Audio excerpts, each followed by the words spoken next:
My fiancée dumped me over text and lawyered up. I quietly pulled out of the condo and left her drowning in debt and lies. Hey Reddit, long-time lurker, first-time poster, throwaway for obvious reasons. Since some people involved might know my main account, this is going to be a long one, so buckle up. I've been debating whether to share this story for months, but after seeing a similar post hit the front page yesterday, I figured it might be cathartic to get this off my chest. Plus, maybe it'll help someone else recognize the red flags I missed. Fair warning, this is a wild ride from start to finish. So, I guess I should start with some background. I, 31, male, work as a mechanical engineer at an aerospace company in Seattle. Pretty average guy, slightly overweight, working on it, receding hairline that I'm coming to terms with, and definitely more comfortable talking about tensile strength than fashion trends. I grew up in a middle-class family in Michigan, put myself through college with scholarships and part-time jobs, and landed a decent position right out of school. Then I met Jessica. She was 28, a marketing executive at a prestigious firm, and way out of my league looks-wise. We met at my friend Kyle's birthday party 3 years ago. She was his coworker's +1, and I still have no idea why she gave me her number that night. Women like her, who look like they walked off a magazine cover, don't usually go for guys like me. But we clicked, or at least I thought we did. The first year was amazing. She was fun, adventurous, and seemed genuinely interested in my work, even though aerospace engineering isn't exactly thrilling dinner conversation. She'd ask questions about my projects, send me supportive texts during big presentations, and even wore this dorky NASA t-shirt I bought her to bed sometimes. Looking back, there were red flags from the beginning. But love is blind, right? She'd make these little comments about my potential, how I could definitely be a senior engineer if I just worked more, or how I should dress better for client meetings to get noticed by management. At the time, I thought she was being supportive. Now I realize she was trying to mold me into something I wasn't. About a year in, things started changing. Her suggestions became criticisms. My apartment was suddenly too small for an established professional. My perfectly functional Honda was embarrassing next to her BMW. My friends were holding me back because they weren't ambitious enough. My brother Alex, who works construction and has been my best friend since childhood, was gradually excluded from our social events because he was too blue-collar for her circle. But I was in love, so I started changing. I bought nicer clothes. I went to her pretentious work parties and laughed at unfunny jokes from her boss. I saw my brother less. I even turned down a promotion opportunity in Chicago because she insisted we needed to stay in Seattle near her family and social connections. When I proposed after 2 years, she cried and said yes. Then she immediately started planning a wedding that would cost more than my annual salary. It's an investment in our social capital, she'd say whenever I brought up the budget. These connections will pay off for both of us. So I opened a special savings account and started putting away chunks of my bonuses and overtime pay. Eventually, I had $22,500 set aside just for wedding deposits. Jessica never contributed a cent, claiming she was saving for our future in other ways. I didn't question it because, well, I was an idiot. 6 months before the wedding, she started pushing hard for us to buy a house. Not just any house. A $785,000 townhouse in the most expensive part of Bellevue, where all her executive friends lived. Mike, we have to have a place in this neighborhood if we want to be taken seriously, she insisted, completely ignoring that the mortgage payments would stretch my finances to the breaking point. But again, I agreed. Love makes you stupid. We signed preliminary mortgage documents with me as the primary borrower, since my credit score was better. She was already planning renovations, and had created multiple Pinterest boards for each room. She'd even told her parents they'd have a dedicated guest suite with a private bathroom for when they visited from Portland. Everything was set. The wedding was 4 months away. The house closing was scheduled for a month after that. I was stressed about money but figured we'd make it work somehow. I remember sitting down one night with a spreadsheet, trying to figure out how I could possibly afford the mortgage payments, the wedding expenses, and still have enough left over for basic necessities. The math just wasn't working. Our combined income should have been enough, but Jessica was adamant about keeping our finances separate until after the wedding. It's just cleaner that way, she'd say. But somehow, all the major expenses were landing on my side of the ledger. That night, I tried to have a serious conversation about finances. I showed her my spreadsheet, explained my concerns, and suggested we might need to look at a more affordable neighborhood. She looked at me like I'd suggested we live in a cardboard box. Mike, do you want us to be successful or not? This neighborhood isn't just about a house. It's about connections, opportunity, being surrounded by people who will elevate our careers. But we can't afford it, I insisted. Not unless you're planning to contribute significantly to the mortgage. She sighed dramatically. I told you, I'm handling the wedding vendors and honeymoon planning. Plus, after we're married, I'll be up for a major promotion that will double my salary. We just need to present the right image until then. That promotion was news to me, but it gave me hope. Maybe she was right. Maybe this short-term financial strain would pay off in the long run. So I ignored the knot in my stomach and agreed to move forward with the house plans. We spent the next few weekends attending open houses, meeting with interior designers, because apparently our furniture wasn't good enough for the new place, and going to dinner parties with her friends from the neighborhood. I felt increasingly out of place. But Jessica seemed to thrive on it all. She'd introduced me as my fiancé, the aerospace engineer, like I was some kind of status symbol rather than a person. Then came the text that changed everything. I remember the exact moment my whole life got flipped upside down. I was standing in line at QFC with a basket full of random crap, pizza rolls, fancy scented trash bags, and some energy drinks to help me through a big project deadline.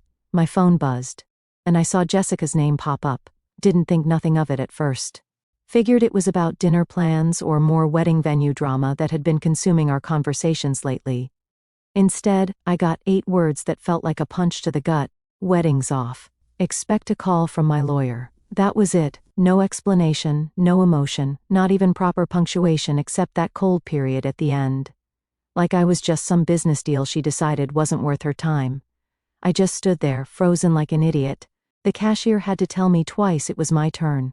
I remember mechanically paying for my stuff, driving home in complete silence, then sitting in my apartment parking lot for like 15 minutes before I could even make myself go inside. The weirdest part? I wasn't crying or yelling, I was just quiet. The only thing I texted back was "as you wish." A Princess Bride reference she probably didn't even get. I knew what that text really meant though. It wasn't just canceling our wedding, it was her saying, "Don't contact me. My lawyer will handle everything." I was being discarded like yesterday's garbage, and she thought she held all the cards. But she forgot something pretty damn important. As I sat there on my couch, staring at her text message, something clicked in my brain: the mortgage, the wedding fund, the joint accounts we just started setting up. Everything was still in progress. Nothing finalized. So I made a decision. Before I even took my coat off, I opened my laptop, logged into Chase Bank's mortgage portal, and withdrew my application. Took exactly 3 clicks, and just like that, her dreams of the perfect Bellevue townhouse collapsed. People probably think that was petty. Maybe it was. But after 3 years of slowly erasing myself to become what she wanted, after all the sacrifices I'd made, this wasn't just about being petty. This was about keeping some of my dignity intact. Still, I wasn't prepared for what happened next. The next few hours were surreal. I kept expecting my phone to explode with calls and texts from Jessica, demanding an explanation. But there was nothing. The silence was somehow worse than any angry confrontation would have been. It confirmed what I was starting to suspect: I had served my purpose, and now I was disposable. I barely slept that night. My mind kept racing, replaying every moment of our relationship, searching for clues I might have missed. Was it something I said, something I did? Had she been planning this all along? The questions kept piling up with no answers in sight. The next morning, I forced myself to go to work despite feeling like a zombie.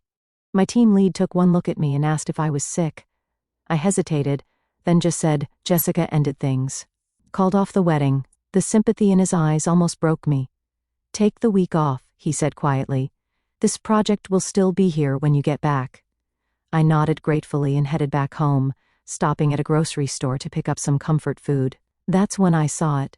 A bridal magazine with a cover featuring a model wearing the exact dress Jessica had chosen. I stood there in the checkout line, staring at it, feeling this weird disconnect. Just yesterday, I was going to marry this woman.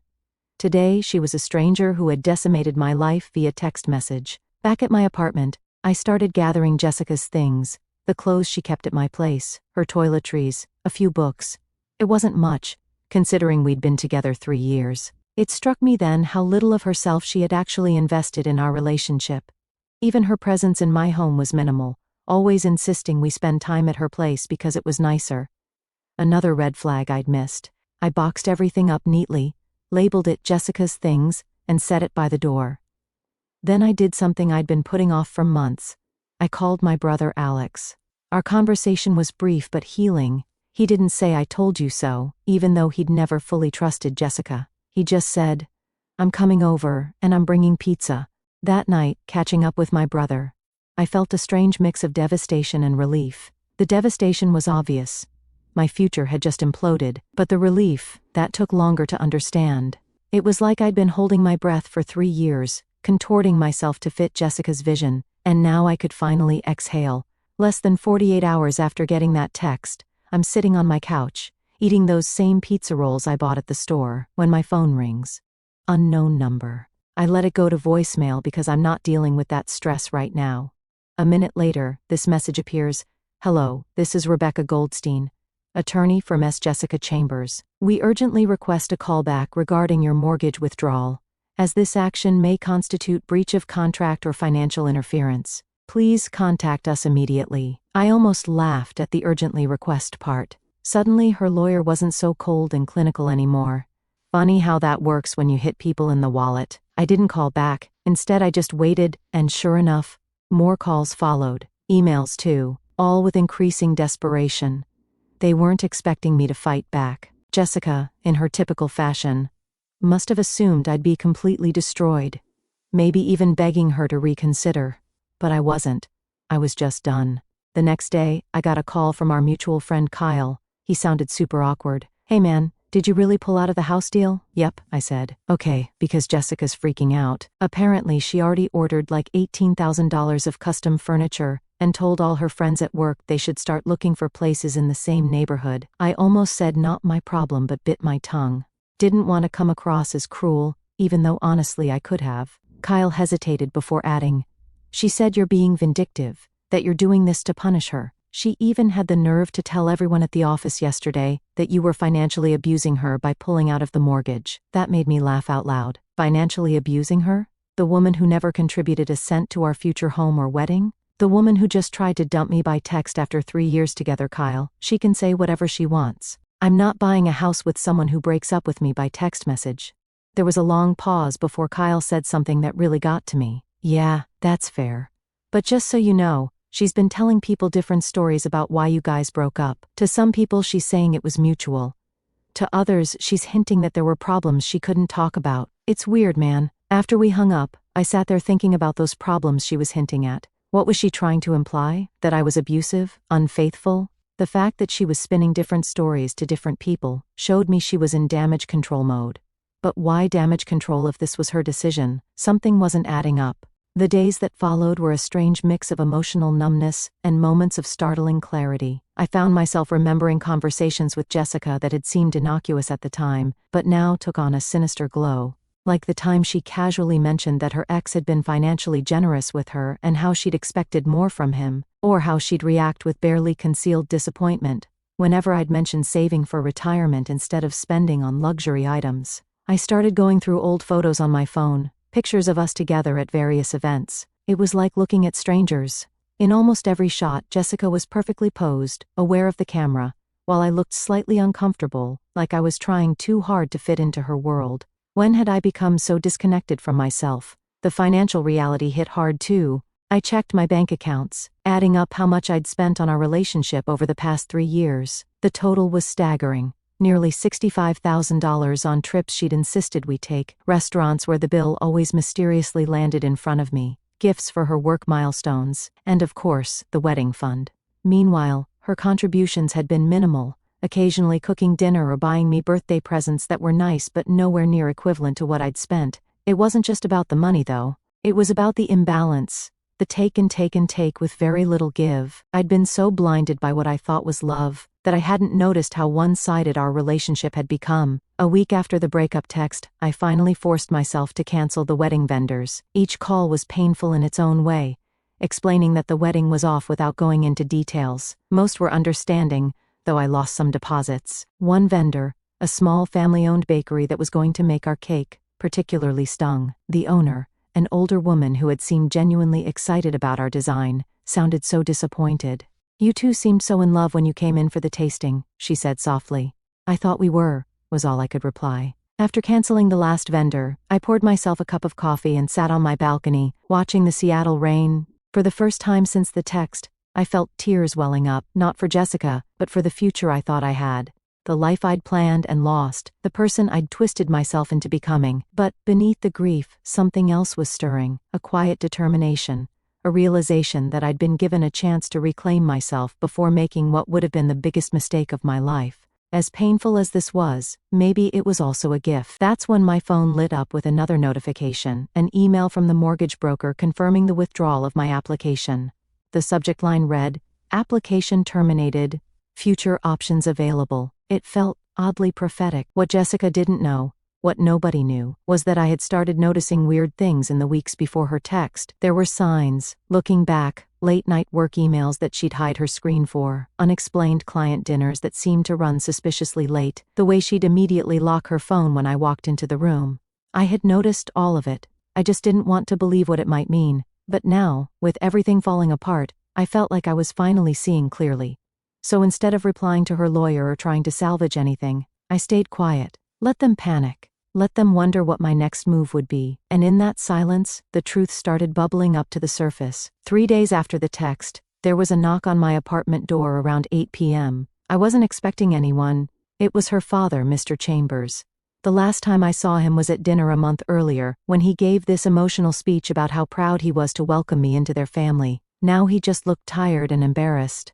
He didn't even say hello before blurting out, "What's going on with the house?" I folded my arms and said, "I'm not buying a house with someone who tells me we're done by text and sends her lawyer to talk to me.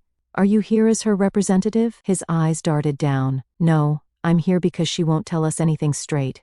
1 minute she's saying the wedding's off. Next, she's screaming about furniture invoices and credit pulls, and how she's going to be humiliated in front of all her coworkers at Apex Marketing." For a second I considered telling him everything, all my suspicions, all the red flags I'd been ignoring, but I didn't. I just said, "She ended it." I respected that. She can handle the consequences of her actions for once in her life. He nodded slowly, then muttered something like, "I told her not to do this," and walked off. I watched him leave, and this strange calm settled over me. But the real bombshell was about to drop. The next morning, I got a call from my brother Alex. We were always close growing up, but Jessica had successfully driven a wedge between us over the past year with her comments about him being too blue-collar and not fitting in with our new social circle. I hadn't talked to him in almost a month. "Hey bro," he said, sounding hesitant. "I heard about what happened with Jessica from Kyle. Listen, there's something I got to tell you that I probably should have said months ago." My heart started racing. "What is it?" There was a long pause. "Remember that renovation job I was doing at that fancy apartment complex downtown, the Cascade Heights place?" "Yeah. Well, I saw Jessica there with some guy. They were going into his apartment together, looking real cozy. I didn't know what to think.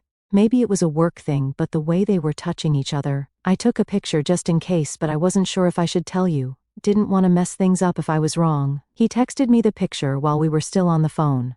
It was definitely Jessica, wearing a dress I'd never seen, with some tall dude with perfect hair and an expensive suit. His hand was on the small of her back in a way that wasn't just friendly. The timestamp showed it was from 2 months ago. "The dude's name is Ryan," Alex said. "I asked around with some of the maintenance guys at the building. He's some hotshot investment banker, drives an Aston Martin, real douchebag type who brags about his watch collection." Ryan. The name clicked immediately. She'd mentioned him a few times, always as just a client from her marketing firm. Said he was difficult but important. I guess he was important, all right. After we hung up, I went into full investigation mode. I pulled up her Instagram. Most of her posts were suddenly private. First red flag, but I could still see her tagged photos. There was one from a charity gala, 3 weeks back. The same weekend she claimed she was at a girls' retreat at a spa. She wasn't in the photo, but this guy Ryan was. And you could just see her arm and part of her dress in the corner. The same dress from Alex's picture. I kept digging. Checked our shared cloud photo account that we'd set up for wedding planning. In the recently deleted folder, I found several selfies of her that I'd never seen before, clearly taken in an apartment that wasn't mine. Fancy place with floor-to-ceiling windows and a view of the Space Needle, exactly the kind of place a hotshot banker would have. The pieces were starting to fit together, the sudden complaints about my salary, the constant comparisons to her friends' husbands who were really going places, the increasing pressure to move to an expensive neighborhood we couldn't afford, the comments about how I should dress better and network more. She wasn't just cheating, she was upgrading, and I was the stepping stone that was no longer needed. I took a day to process all this, to let the anger and hurt work through my system. Then I did something I hadn't done in nearly a year. I called my old college buddy Trevor, who'd been offering me a job at his engineering firm in Denver. A job I'd turned down because Jessica insisted we build roots in Seattle. "Hey stranger," he said when he picked up. "To what do I owe the pleasure? How's that job offer looking?" I asked. There was a pause, then he laughed. "You finally dumped the princess? Job's still open, man. $125,000 plus relocation. When can you start?" For the first time in days, I smiled. "How's next month sound?" The conversation with Trevor was like a life raft in a stormy sea. He didn't press for details about the breakup, instead launching into enthusiastic descriptions of the projects I'd be working on, the team I'd be joining, and the incredible hiking trails just an hour from Denver. It was exactly what I needed, a glimpse of a future that had nothing to do with Jessica or the life I'd been trying to build with her. After we hung up, I felt energized for the first time in days. I pulled out a notepad and started making lists, things I needed to do to leave Seattle, items to pack or sell, people to contact. It felt good to be moving forward, to have a concrete plan that was entirely my own. That night, I allowed myself to really think about the implications of what I'd discovered. Jessica hadn't just been cheating. She'd been methodically constructing a backup plan, a better option in her eyes, all while pushing me to invest in a financial commitment that would have crippled me if she'd gotten her way. The calculated nature of it was what hurt the most. I found myself wondering how long she'd been seeing this Ryan guy, whether she'd been with him before she accepted my proposal. Had our entire engagement been a farce, a convenient arrangement until something better came along? The questions made my stomach turn. Sleep eluded me that night. Instead, I found myself looking through our text history, searching for clues. There they were, scattered throughout, innocent-seeming messages, mentions of late meetings that coincided with dates on her Instagram posts, at events I wasn't invited. 2.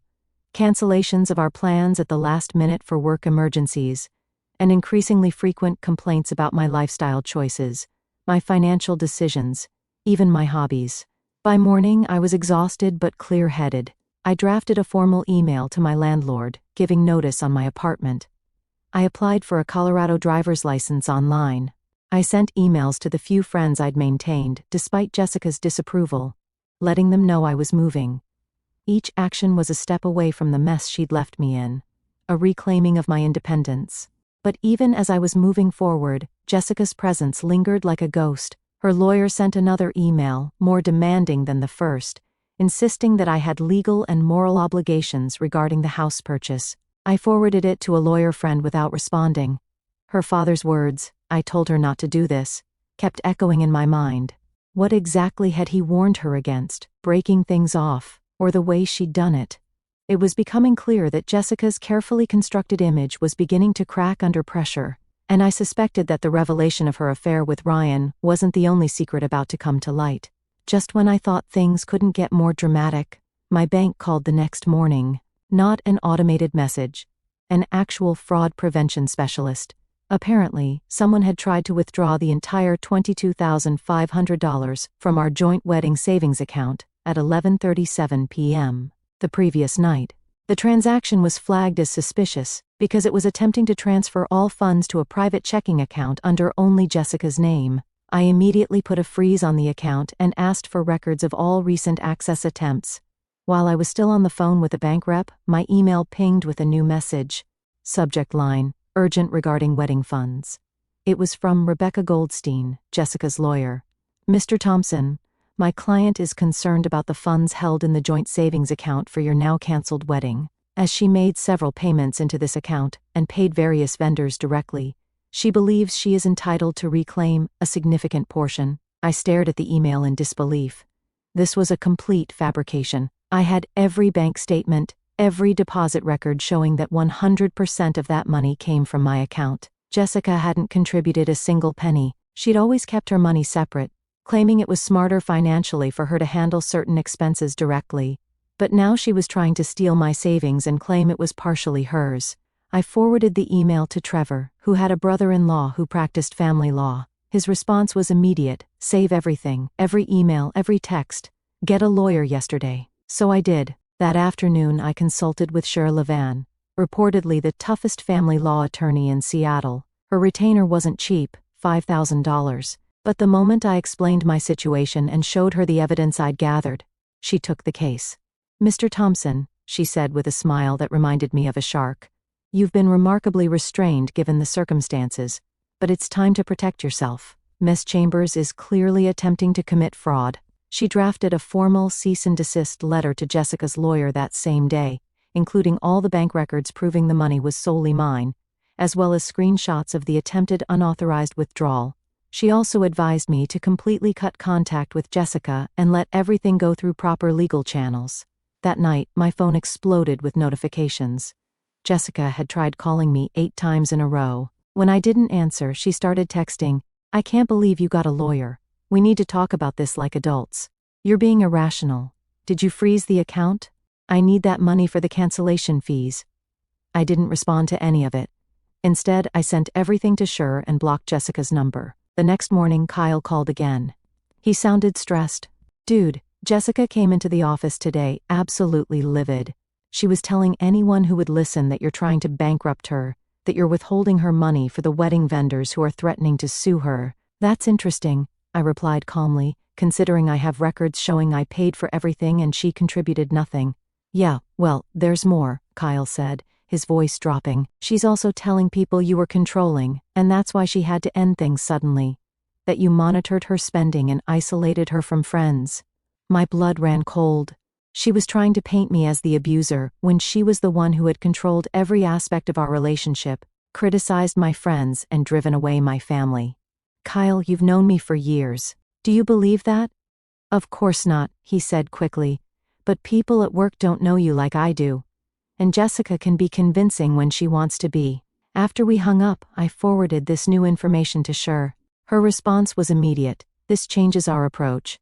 We need witness statements from friends and family about her behavior, and we need to address these false accusations before they spread further." The next 48 hours were a blur of legal preparations. Cher had me gather testimonials from friends about Jessica's controlling behavior. My brother provided a sworn statement about seeing her with Ryan. I compiled a complete timeline of our relationship, including every red flag I could remember in hindsight. The criticisms, the isolation tactics, the financial manipulations. While this was happening, Jessica's lawyer sent another email, this time with a completely different tone. "My client is distressed by the escalation of what she viewed as a private matter.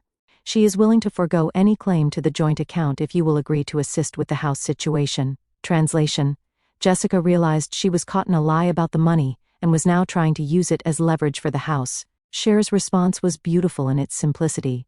"My client has documentation of Miss Chambers' attempt to defraud him, her unauthorized attempt to access funds that were demonstrably his alone, and her subsequent defamation of his character to mutual acquaintances. We are prepared to pursue this matter to its full legal extent if necessary. There will be no negotiation regarding the house, which was never purchased, nor any funds, which belong solely to my client." That's when things really exploded. I spent that evening packing up more of my belongings, sorting through years of accumulated stuff and deciding what was worth taking to Denver. The process was oddly therapeutic, evaluating each item, asking myself if it truly brought value to my life, or if it was just something I'd acquired to please Jessica.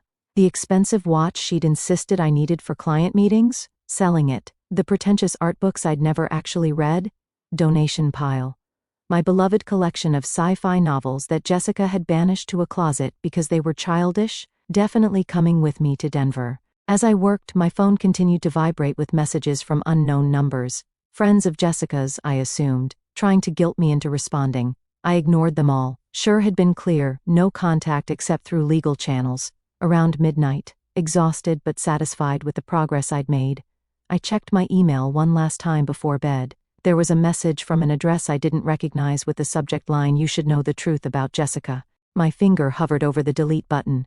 It could easily be another manipulation tactic, but curiosity won out. The email was from a woman named Megan, who claimed to be a former co-worker of Jessica's at her previous company. According to Megan, Jessica had a history of latching on to successful men, using them to advance her career or social standing, then discarding them when someone better came along.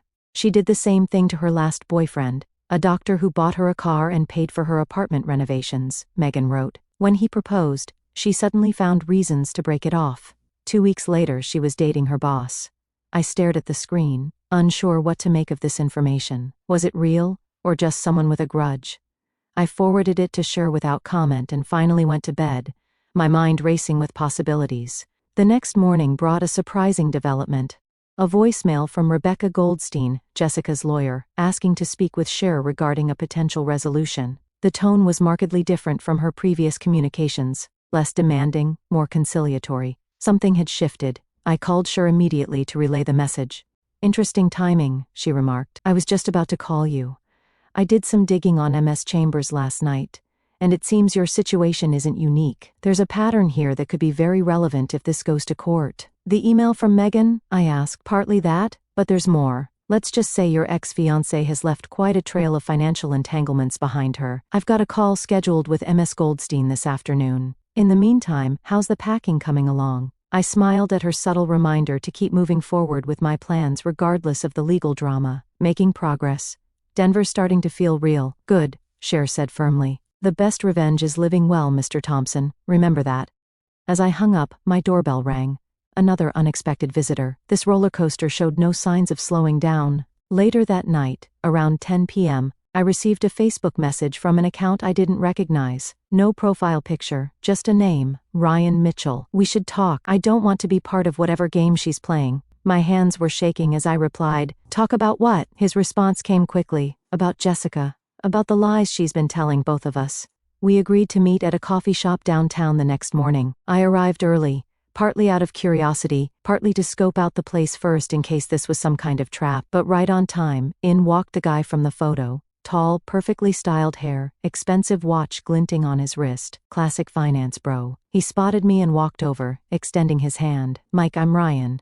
We got our coffees and found a quiet corner. For a minute we just sized each other up awkwardly. Then he spoke. "I need to know something first. When exactly did you and Jessica break up?" 4 days ago. She texted me saying the wedding was off. He looked genuinely surprised. "She told me you two broke up months ago, that you were just finalizing the house purchase out of guilt because her family had already invested in it." I felt that familiar knot forming in my stomach. "That's a lie. We were engaged until the day she sent that text. The wedding was scheduled for June." Ryan ran his hand through his hair, looking genuinely distressed. "Jesus. We've been seeing each other for almost 3 months. She told me her ex was clingy and wouldn't accept the breakup. That's why she couldn't post about us on social media yet." 3 months, I echoed, doing the math in my head. That covered our entire house hunting period, the final venue selections, even the cake tasting we'd done together. "There's more," Ryan said, looking uncomfortable. "She told me you had issues, that you were controlling, even physically intimidating sometimes. That's why she had to end things quietly." I felt like I'd been punched. That's absolutely not true. I never laid a hand on her, never even raised my voice. Ask anyone who knows me. Ryan nodded slowly. "I believe you. Things haven't been adding up lately. Last week she told me she needed $15,000 for some investment opportunity. Got really upset when I hesitated. Then yesterday, she called crying about how her vengeful ex was trying to ruin her financially and professionally." He gave a humorless laugh. "I'm guessing that's you." "My lawyer sent a cease and desist after she tried to empty our joint account and then lied about contributing to it," I explained. We talked for almost 2 hours, comparing stories, timelines, lies she'd told each of us. The picture that emerged was worse than I'd imagined. Jessica hadn't just been cheating. She'd been living a completely double life, playing us both for financial gain. She'd told Ryan I was abusive to explain why she was sometimes unavailable. When she was with me, she'd told me she was at work events when she was with him. She'd been pushing me to buy a house I couldn't afford, while simultaneously pressuring him to invest in her business ideas. As we were about to leave, Ryan hesitated. "There's one more thing you should know. Last month, she started talking about being pregnant." My blood ran cold. Pregnant? But when I started asking questions about doctor's appointments and timelines, she backtracked, said it was too early to tell for sure. I thought it was strange. I thanked him for meeting me, for being honest. As we stood to leave, he looked me in the eye and said something I'll never forget. "We both dodged a bullet, man. But you were the brave one who actually called her bluff." Armed with this new information, I met with Cher again. She advised documenting everything from my conversation with Ryan, especially the false abuse allegations, which were particularly serious. "We have enough to file a defamation suit," she said. "But first, let's see how they respond to our initial position." I didn't have to wait long. That evening, I received another call from Kyle. He sounded freaked out. Dude, the craziest thing just happened at work. Jessica got a call while we were in a meeting, and she ran out looking like she'd seen a ghost. 20 minutes later, she came back, packed up her desk, and left. Her boss is saying she's taking personal leave effective immediately. What did you do? I told him about meeting Ryan, about comparing notes on her lies. Kyle was stunned into silence. Holy. So the guy actually contacted you? Wow. There's more, I said, and explained about the pregnancy claims, the abuse allegations, all of it. Damn, Kyle whispered. I knew she could be manipulative, but this is next level. The next morning, my phone rang with an unknown number. Against my better judgment, I answered. Mike, it's Rebecca Goldstein, Jessica's attorney. I need to speak with you directly. I immediately replied that all communication should go through my lawyer, but she cut me off. I'm no longer representing MS Chambers. I resigned from her case this morning after discovering my client provided materially false information. I cannot and will not be party to fraud or defamation. I was speechless. Her own lawyer had dropped her. Later that day, I received an email from Jessica's work address.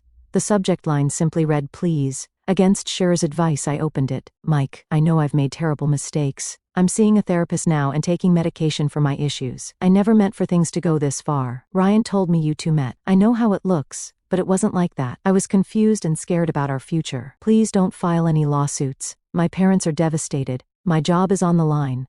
I'll do anything to make this right. I didn't respond. Instead, I forwarded it to Cher with the note. I think she's finally realizing actions have consequences. The final communication came a week later, not from Jessica but from her father. He asked if we could meet at a small park near my apartment. Against my better judgment, I agreed. Mr. Chambers looked like he'd aged a decade in 2 weeks. The confident businessman was gone, replaced by a worried father with dark circles under his eyes. Mike, he began, his voice rough, I owe you an apology, a big one. Jessica, she's not well. She's been diagnosed with some serious issues. That's not an excuse for what she did to you, but I want you to know that the person you thought you knew, in many ways, she wasn't real. He explained that Jessica had been struggling with mental health issues since college, but had always refused treatment. The perfect image she projected was a facade that required increasing effort to maintain. We've convinced her to enter a residential treatment program, he said. It's the only way forward. But before she left, she asked me to give you this. He handed me a sealed envelope. Inside was a cashier's check for $22,500, the exact amount of the wedding fund, along with a handwritten note that simply said, I'm sorry for the pain I caused. You deserved better. We parted with an awkward handshake that turned into a brief hug. As he walked away, he turned back once. By the way, congratulations on the job in Denver. Fresh start sounds like exactly what you need.